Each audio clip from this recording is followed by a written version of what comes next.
Hello दोस्तों, welcome back to my channel. दोस्तों basically आज हम बात करने वाले हैं डेप्ट मैनेजमेंट के बारे में, या फिर डेप्ट होता क्या है उसके बारे में हम इस वीडियो में कंप्लीट डिटेल में बात करेंगे। और इस डेप्ट को हम बेसिकली कैसे ले सकते हैं इसके बारे में भी हम इस वीडियो में जानेंगे। तो ये वीडियो काफ़ी ज़्यादा शानदार होने वाली है, तो वीडियो में लास्ट तक जरूर बने रहिएगा। हम बेसिकली यहाँ 4 पॉइंट्स पे बात करने वाले हैं। नंबर 1 हो जाते हैं वो है सिक्योर्ड और अनसिक्योर्ड डेप्ट कौन कौन से रहते हैं। उसके बाद हम बात करेंगे गुड डेप्ट और बैड डेप्ट के बारे में। थर्ड हम बात करेंगे बेसिकली इसके एडवांटेज और डिसएडवांटेज कौन कौन से हो सकते हैं। उसके बाद हम बात करेंगे बेसिकली कि ये लोन या फिर ये डेप्ट हम बेसिकली कैसे ले सकते हैं।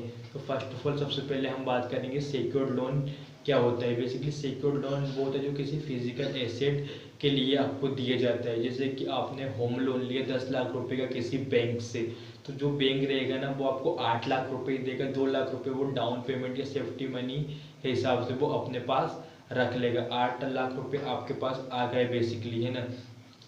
तो उस 8 लाख के बदले बेसिकली वो 10 लाख रुपए का आपका घर ले लेता है बेसिकली बैंक। अगर आप पेमेंट नहीं कर पाते बेसिकली, है ना, उनके लोन को अगर आप पे नहीं कर पाते हैं तो वो आपके घर को बेचकर उनका पैसा वो निकाल लेते हैं। ये एक सिक्योर्ड लोन रहता है बेसिकली। जैसे कि कार लोन हो गया, है ना, तो कार भी एक फिजिकल एसेट है। जो लोन किसी फिजिकल एसेट के थ्रू आपको दिया जाता है वो सिक्योर्ड लोन कहलाता है। ये बिल्कुल सेफ रहता है बैंक के लिए, और ये बिल्कुल भी रिस्की नहीं रहता है। इस पर इंटरेस्ट रेट 9% से 10% तक बेसिकली रहता है। जो अनसिक्योर्ड लोन रहता है ना वो बेसिकली इसका उल्टा रहता है। अनसिक्योर्ड लोन बेसिकली किसी इंडिविजुअल की सैलरी को देखकर, किसी बिजनेस को देखकर या फिर किसी कंपनी को देखकर जो अनसिक्योर्ड लोन रहता है ना वो दिया जाता है ना। तो अनसिक्योर्ड लोन में किसी भी फिजिकल एसेट के आपको नहीं लिया जाता, जैसे कि ज्वेलरी, लैंड, आपका जो कोई भी फिजिकल एसेट हो गया, कार, होम, ये कुछ भी आपसे नहीं लिया जाता। इसलिए इसमें क्या रहता है, जो रेट ऑफ इंटरेस्ट रहता है ना वो काफ़ी ज़्यादा हाई रहता है। यहाँ पर 14% से लेकर 18% तक यहाँ पर बेसिकली आपका रेट ऑफ इंटरेस्ट यहाँ पर रहता है, और ये रिस्की रहता है बेसिकली बैंक्स के लिए। तो आई होप आपको सिक्योर्ड और अनसिक्योर्ड लोन समझ में आ गए होंगे। अब हम बात कर लेते हैं बेसिकली गुड डेप्ट और बैड डेप्ट के बारे में, कि जो गुड डेप्ट और बैड डेप्ट बेसिकली होते क्या है। सबसे पहले हम बात कर लेते हैं गुड डेप्ट के बारे में। जैसे कि आपने 10 लाख रुपए का कोई सा घर खरीदा। हम एक एग्जांपल के थ्रू इसको समझ रहे हैं। अपन ने किसी 10 लाख रुपए का बेसिकली घर खरीदा लोन पर, डेप्ट पर, है ना। मान लीजिए अब 4 साल बाद आफ्टर 4 ईयर्स उस जो घर है उसकी वैल्यू 20 लाख रुपए हो गई। तो यहाँ पर तो आपका प्रॉफिट होगा, क्योंकि जो आपने इन्वेस्ट किया था उसकी वैल्यू बढ़ गई है। तो आप आसानी से जो लोन रहेगा ना उसको भी आप पे कर पाएंगे, और आप वहाँ से प्रॉफिट भी जनरेट कर पाएंगे। ये एक गुड डेप्ट हो जाता है। और बैड डेप्ट बेसिकली क्या रहता है, जैसे कि आपने 1 लाख रुपए का लोन लिया 14% या 15% की रेट ऑफ इंटरेस्ट के साथ, और आपने उस 1 लाख रुपए को बेसिकली गैम्बलिंग के अंदर स्पेक्चुअल मार्केट में इन्वेस्ट कर कर या फिर बिना नॉलेज के ट्रेडिंग में इन्वेस्ट कर कर आपने उसको डुबा दिया, बिल्कुल जीरो कर दिया। तो आपके ऊपर 1 लाख रुपए का डेप्ट हो जाएगा, और आपके पास फिजिकल एसेट कितना रहेगा, 0 रुपए का। कितना, 0 रुपए का आपके पास फिजिकल एसेट या फिर आपके पास एसेट्स बचेंगे। और आपके पास क्या हो जाएगा बेसिकली, डेप्ट 1 लाख रुपए का हो जाएगा, और आपको वो 1 लाख रुपए का डेप्ट तो आपको बेसिकली आपको वो चुकाना ही पड़ेगा। तो आई होप आपको गुड डेप्ट और बैड डेप्ट आपको समझ में आ गए होंगे। अब हम बात करते हैं बेसिकली इनके एडवांटेज और डिसएडवांटेज के बारे में, है ना। तो बेसिकली इनके एडवांटेज ये रहते हैं, ये कस्टमर्स को इनेबल करता है। कस्टमर्स को बेसिकली कैसे इनेबल करता है, जैसे कि 1991 के पहले जब लिबरलाइजेशन नहीं हुआ था इंडिया के अंदर, उस टाइम पर जो शोरूम थे ने वहाँ पर कारें महीने में मान लीजिए 30-40 बिकती थी। लेकिन जब से लिबरलाइजेशन हुआ, है ना, बैंकों ने लोन देना स्टार्ट किया, तो वहाँ पर ही अब शोरूम पर महीने में हज़ारों गाड़ियाँ बिक जाती है।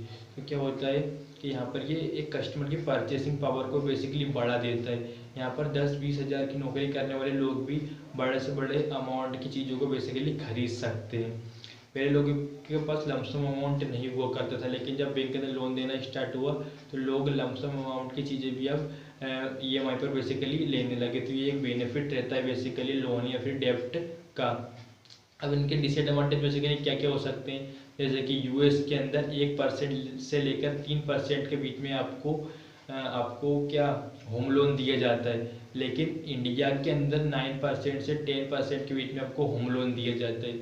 Business loan Europe and US के अंदर 4% से 5% के बीच में दिया जाता है, लेकिन इंडिया के अंदर वही 14% से 24% के बीच में बेसिकली वो बिजनेस लोन दिया जाता है ना। और यहाँ पर अगर आप लोन को लेट पे करते तो आपको यहाँ पर पेनल्टी चार्जेस भी यहाँ पर लोन के अंदर बेसिकली लग सकते हैं, डेब्ट के अंदर, है ना।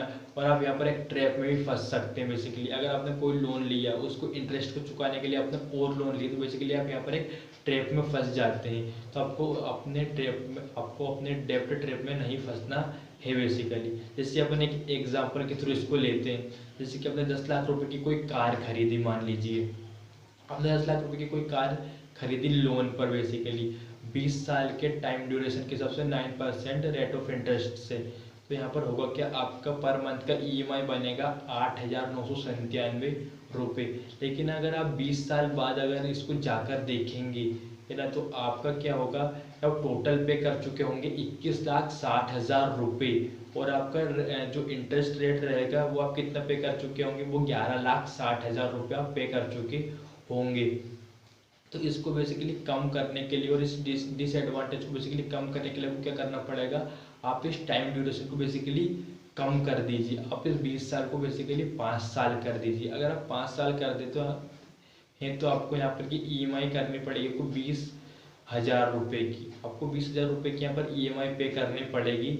लेकिन यहाँ पर आपको बेनिफिट क्या हो जाएगा, आपको रेट ऑफ इंटरेस्ट यहाँ पर कम पे करना पड़ेगा। आपको यहाँ पर सिर्फ 2,45,000 रुपये यहाँ पर पे करना आपको पड़ेगा। कहाँ 11,60,000 रुपये और कहाँ पर बेसिकली 2,45,000 रुपये। तो इस तरीके से आप टाइम ड्यूरेशन कम कर बेसिकली आप यहाँ पर अपने रेट ऑफ इंटरेस्ट को भी आप यहाँ पर कम कर सकते हैं। तो आई होप आपको यहाँ पर इसके डिसएडवांटेज और एडवांटेज आपको समझ में आ गए होंगे। अब हम आगे बढ़ते हुए हम जानते हैं बेसिकली हम ये लोन कैसे ले सकते हैं। तो बेसिकली हम ये लोन 2 तरीके से ले सकते हैं। एक हो जाता है आपका बैंक्स और सेकंड हो जाता है आपका वो एनबीएफसी लोन, है ना। तो सबसे पहले आप बैंक्स के थ्रू भी ले सकती हैं या फिर आप एनबीएफसी के थ्रू भी आप बेसिकली ले सकते हैं। बैंक्स सारी जितनी भी होती है वो आरबीआई के अंडर आती है, जैसे कि आपका रिजर्व बैंक ऑफ इंडिया हो जाता है, जैसे कि एक्सिस बैंक हो गया, आईसीआईसी बैंक हो गया, कोटक बैंक हो गया। ये जितने भी सारे बैंक्स हो जाते हैं ये आपके किसके अंदर आते हैं, आरबीआई के अंदर आते हैं। इनके अंदर को करंट अकाउंट मिलता है, आपको सेविंग अकाउंट आपको यहाँ पर मिल जाता है बेसिकली। आपको यहाँ पर फिक्स्ड डिपॉजिट अमाउंट बेसिकली आपको यहाँ पर मिल जाता है ना।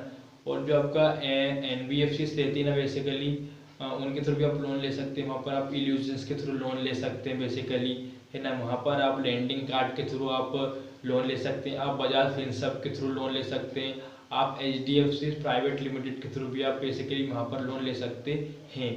तो बेसिकली जो बैंक्स के थ्रू आप लोन लेते हैं वो सिक्योर्ड लोन रहता है, लेकिन जो आप इनके थ्रू लेते हैं बेसिकली एनबीएफसी के थ्रू वो अनसिक्योर्ड लोन रहता है ना। यहाँ पर रिस्क थोड़ा हाई रहता है एनबीएफसी में, क्योंकि इंडिपेंडेंट बॉडी रहती है जो कंपनी के थ्रू बेसिकली कॉर्पोरेट की जाती है। लेकिन जो बैंक रहते हैं ना वो इंडिपेंडेंट बॉडी नहीं रहती है, तो वहाँ पर बेसिकली रिस्क कम रहता है और वो एक सिक्योर्ड लोन रहता है।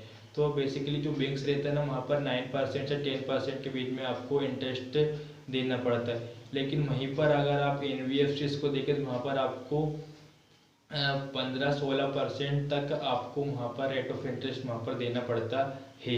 आप इन दोनों तरीके से बेसिकली आप लोन ले सकते हैं अपने बिजनेस के लिए, फिर आप इंडिविजुअल भी। अगर आप बिजनेस के लिए लेना चाहते हैं तो वहाँ पर कुछ क्राइटेरिया रहते हैं, जैसे कि अगर आप बैंक्स के थ्रू लेते हैं तो आपका जो टर्नओवर है वो 40 लाख रुपए बेसिकली होना चाहिए बैंक्स के थ्रू अगर आप लोन लेना चाहते हैं। तो अगर आप एनबीएफसी के थ्रू अगर आप लोन लेना चाहते हैं तो आपका टर्नओवर करीबन 4 करोड़ से लेकर बेसिकली 5 करोड़ के बीच में होना चाहिए अगर आप एनबीएफसी के थ्रू अगर आप लोन लेना चाहते हैं तो। और आपके बिजनेस को करीबन चलाए हुए 5 साल हो जाना चाहिए, मतलब आपका बिजनेस 5 साल पुराना होना चाहिए, जब जाकर आप बेसिकली यहाँ पर आप लोन या फिर आप डेब्ट बेसिकली आप ले सकते हैं। आई होप आपको ये बातें सब कुछ समझ में आ गई होगी, आपको डेब्ट के बारे में इस वीडियो में काफ़ी ज़्यादा नॉलेज हो गई होगी। अगर आपको हमारी वीडियो अच्छा लगा हो तो वीडियो को लाइक कर देना, ऐसे ही नॉलेजेबल वीडियो देखने के लिए चैनल को सब्सक्राइब कर देना। मिलते हैं अगले